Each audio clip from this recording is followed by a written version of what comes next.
Hello and welcome to another web hosting tutorial. Now that you've purchased the Site Builder plan, you can create and edit your website with it. But if you already have a website and want to import it into the website builder for easy editing, I'll show you how. But before we begin, be sure to open the website that you want to import in a new tab. To get started, you must be logged into your account. This is the Product and Services page. You can find it in the client area under Services. Now select your activated Site Builder plan and open the website builder.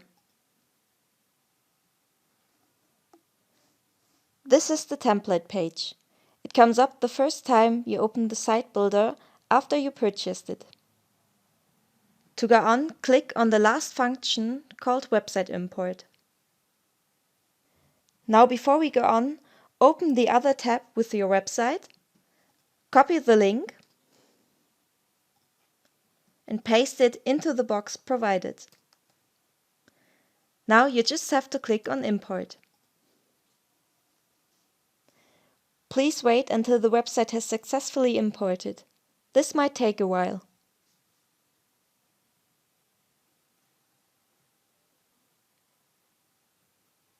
Now that your website has successfully imported, you can start editing it with the Easysitebuilder. Thank you for watching. For more useful tutorials, subscribe to our blog and check the bell to receive updates each time we add a new video on our YouTube channel.